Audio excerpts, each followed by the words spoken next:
Hi friends, welcome to భవిష్య vlogs. ఈరోజు మన వీడియో వచ్చేసి ఎంతో రుచికరమైన చేపల పులుసు అండి. వీటిని శంకర చేపల పులుసు అంటారు. ఈ చేపల పేర్లు శంకర అంటారండి. మీలో ఎంతమందికి తెలిస్తే కామెంట్ చేయండి. నేనైతే ఫస్ట్ టైం విన్నాను, ఫస్ట్ టైం కూడా కర్రీని చేశానండి. చూసారు కదా, ఇక్కడ వేడివేడిగా అన్నంలో చేపల పులుసు వేసుకొని తింటుంటే చాలా అంటే చాలా బాగుంటుంది. మనకు సండే వస్తే ఏదో ఒకటి స్పెషల్ ఉండాలి కదా. అలాగే ఇక్కడ నేనైతే ఈ చేపలతో పులుసునైతే పెట్టానండి. చూస్తున్నారు కదా, ఇవేనండి శంకర చేపలు అంటేను. కలర్ కొంచెము రెడ్ కలర్లో ఉంటాయి ఇవి. ఇప్పుడు శుభ్రంగా కడుక్కున్న ఈ చేప ముక్కలకి కొంచెం పసుపు ఆయిల్ వేసుకొని ఇలా ముక్కలకంతా బాగా పట్టేలాగా కలుపుకోవాలి. ఇక్కడ ఇలా చేపకంతా పసుపు రాసి పక్కన పెట్టేసుకుందాము.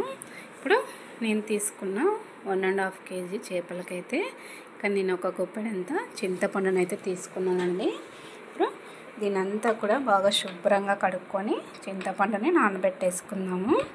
ఇందులో కొంచెము ఏమైనా డస్ట్ అలాగా ఉంటే శుభ్రంగా అవుతుంది. మన ఛానల్ ఎవరైనా ఫస్ట్ టైం చూస్తున్నట్లయితే ప్లీజ్ సబ్స్క్రైబ్ చేసుకోండి.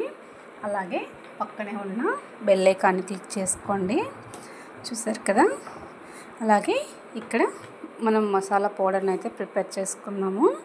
కొద్దిగా ధనియాలు, జీలకర్ర, మెంతులు, అలాగే కొద్దిగా మిరియాలను కూడా వేసుకొని వీటన్నింటినీ కొద్దిగా ఫ్రై చేసుకోవాలి. ఇవి ఇలా పౌడర్ చేసి వేసుకోవడం వల్ల మనకు కర్రీ అనేది ఇంకా టేస్టీగా ఉంటుంది. వీటన్నింటినీ చల్లార్చుకుందాము. ఇప్పుడు మసాలా గ్రేవీని ప్రిపేర్ చేసుకుందాము. ఇక్కడ ఒక టమోటా, అలాగే ఒక ఉల్లిపాయని, మనకు గ్రేవీకి తగినంత ఎండు కొబ్బరి ముక్కలను అయితే తీసుకున్నాను. ఇప్పుడు ఇందులోకి కొద్దిగా శుభ్రంగా కడుక్కున్న కొత్తిమీరను కూడా వేసుకొని వీటన్నింటినీ గ్రైండ్ చేసుకుందాము. మెత్తగా పేస్ట్ లాగా చేసుకోవాలి. చాలా ఈజీగా, తప్పకుండా ఒకసారి ఇలా ట్రై చేయండి. ఎలా వచ్చిందో కామెంట్ చేయండి. మనము సండే వస్తే ఇంట్లో ఏదో ఒకటి చేస్తూనే ఉంటాం కదా. అలాగే నేనైతే ఈరోజు ఇలా శంకర చేపల పులుసునైతే చేశానండి. చాలా వెరైటీగా అనిపించింది. చూసారు కదా, ఇక్కడ ఆయిల్ హీట్ చేసుకొని ఆయిల్లో ఆవాలు, జీలకర్ర, కొద్దిగా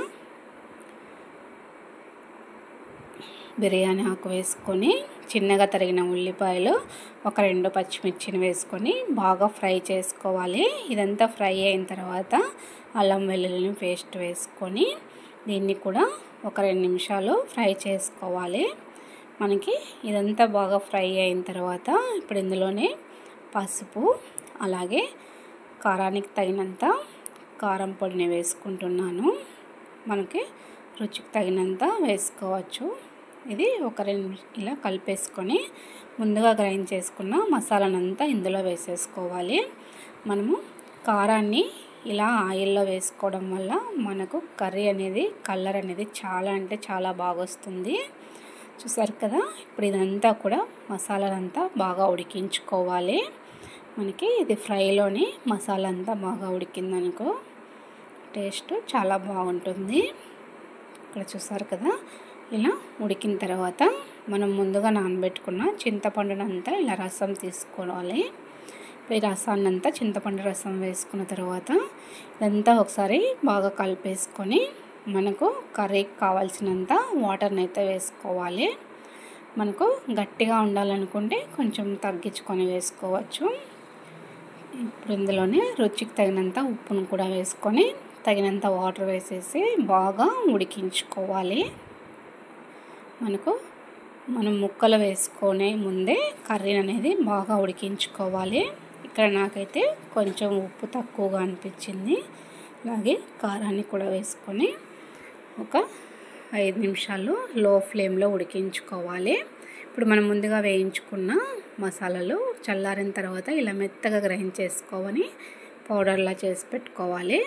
ఇక్కడ చూసారు కదా, ఇలా బాగా మరుగుతున్నప్పుడు మనం ముందుగా పౌడర్ చేసుకున్న ఆ పొడినంతా కూడా ఇందులో వేసేసుకొని కలుపుకోవాలి. ఇప్పుడు ఇదంతా వేసుకున్న తర్వాత మళ్ళీ మనం ఒకసారి కలిపేసుకొని మూత పెట్టుకొని ఇంకొక 5 నిమిషాలు ఉడికించుకోవాలి. మనకు గ్రేవీ అనేది బాగా ఉడికించుకున్న తర్వాతే చేప ముక్కలు అనేది వేసుకోవాలి. ఒక్కొక్కరు ఒక్కొక్క స్టైల్లో చేస్తూ ఉంటారు కదా. నేనైతే ఎప్పుడు ఇలానే చేస్తా ఫ్రెండ్స్. మీరు ఎలా చేస్తారో ప్లీజ్ కామెంట్ చేయండి. ఇక్కడ కర్రీ అంతా మనకి బాగా ఉడికిపోయింది. ఇప్పుడు ఇందులోకి ముక్కలను అయితే వేసేస్తున్నాను. ఇలా ఒక్కొక్కటిగా పీసులను అయితే వేసేసుకోవాలి. మన వీడియో చివరి వరకు చూసిన తర్వాత ఎలా అనిపించిందో ప్లీజ్ కామెంట్ చేయండి. ఇక్కడ ముక్కలన్నీ వేసేసుకున్నాను. ఇవి ఎక్కువగా గరిటతో తిప్పకుండా ఇలా జస్ట్ అలా అనేసి మనకు ముక్కలు అనేది పులుసులో మునిగేలాగా ఇలా చూసుకోవాలి. చూసారు కదా. ఇలా వేసుకున్న తర్వాత ఇంకొకసారి గ్రేవీ అంతా అలా కలిపేసుకొని మూత పెట్టుకొని ఉడికించుకుందాము. చూస్తుంటేనే ఎప్పుడెప్పుడు తినేయాలని అనిపిస్తుంది కదా ఫ్రెండ్స్. ఇంకెందుకు ఆలస్యం, మీరు కూడా ఒకసారి ట్రై చేయండి. ఇక్కడ చివర్లో ఇలా కొద్దిగా కొత్తిమీరని శుభ్రంగా కడిగి తరిగి వేసుకోవాలి. అంతేనండి, శంకర చేపల పులుసు అయితే మనకు రెడీ అయిపోయింది ఫ్రెండ్స్.